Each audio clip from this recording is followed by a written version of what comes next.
Hi, I'm Steve Garrett, and I'd like to share some thoughts with you on the topic of co-ed participation in our RYLA programs, having an equal number of young men and young ladies involved. First, I have to give you a disclaimer. I'm up on my soapbox. These are my opinions. They're not the opinions of Rotary International. You may agree with them and you may disagree with them. I only ask that you listen to the thoughts that I have and give some consideration. These opinions are based upon about a quarter of a century of my involvement in RYLA programs throughout both this district. And first of all, I like to start by telling you a little story. And it's a true story. It's about a Rotary Club in our district that I was, um, I guess, at odds with for a number of years because they wanted to send all girls to our RYLA program. And we've had a long-term policy of trying to balance the same number of boys and same number of girls in RYLA. And it seems that they were drawing all of their students from an all-girls school, and it was their opinion that there were no boys available to them to send to RYLA.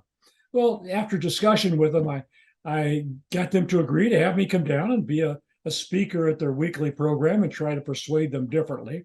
I left a little early and I got down there and I discovered that there was a coeducational public school just a couple of blocks away from the all girls school where they had their Interact Club. And strangely enough, there was an all boys school within a half mile of their all girls school. Um, all they needed to do was reach out, but their opinion was that RYLA was just a training program for their Interact members. Well, that's not really the intent. Interact is driven by RYLA, and if you have no Interact clubs, that doesn't mean you can't have RYLA. And if you do have RYLA where there are no Interact clubs, pretty soon you'll have Interact clubs. It's a coincidental thing, I guess. So the end result was that I was very persuasive, and I convinced them that they should expand their horizons and maybe consider that inviting some of the young men from the uh, public school or the all boys school, that they might be able to find boys in their community, and in fact, they might be able to expand their Interact club. The end result was, by the way, that eventually they opened an Interact club at the all boys school, and for some reason, the young men and the young ladies and the two Interact clubs decided it might be kind of a good idea to have a community-based Interact club. And so they had one Interact club with the all boys school and the all girls school, and some people in the public schools drawn into it.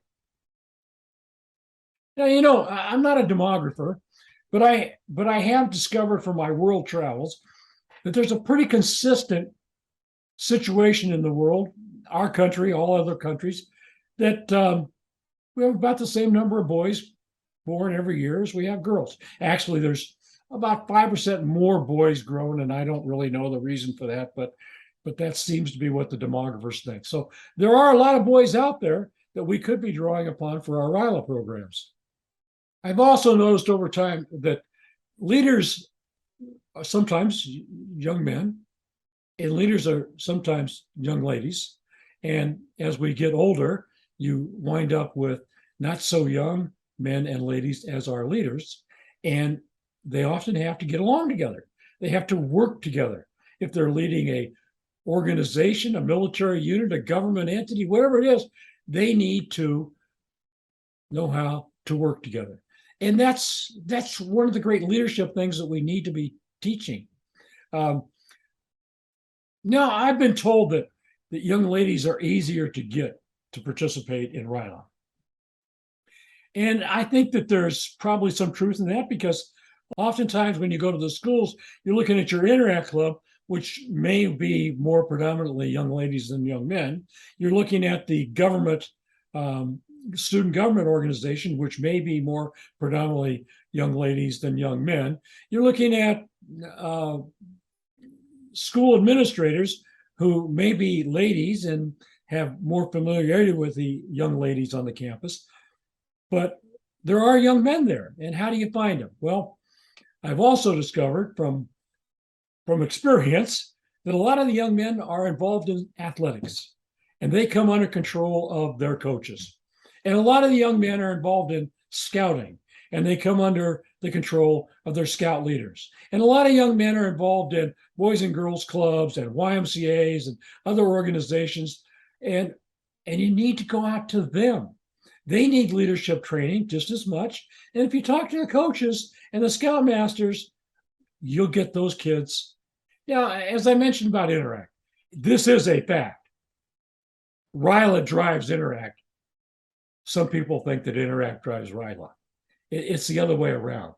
When we started having RYLA programs, we started creating more Interact clubs where participants from RYLA came from. If you want to have more Interact clubs, get your RYLA kids from places where you don't have Interact clubs. And another thing that I've noticed from time, and I don't know why it is, but young men seem to be attracted to organizations where there are young ladies, and young ladies seem to be attracted to organizations where there are young men, especially of the later teenage years variety. And I don't know, I'm not sure I understand that, but maybe we ought to do some research as to what causes this attraction between these teenage young men and young ladies. I'm sure there's a reason for it. I'm not particularly familiar with it. And then there's another very important factor about why we need to have both young ladies and young men involved in our RYLA program in an equal number. And that's because a lot of our young ladies and young men don't get the opportunity to see role models in leadership positions of both varieties. And Rotary uniquely has lady leaders, male leaders, and they all work together. It doesn't seem to be a big problem for the men and women of Rotary. It's, in fact, I've kind of figured out that leadership has little to do with what's below the neck and a lot more to do with what's between the ears. So it's a gender neutral position to be a leader, and we need to be gender neutral in how we train them, but we need to get a good balance. So that's me on my soapbox. It's some of the thoughts that I have about RYLA and equal number of young men, young ladies involved in our RYLA programs and why it's important. And well, thank you for listening to me. Thank you for giving due consideration to my thoughts, and see you next time.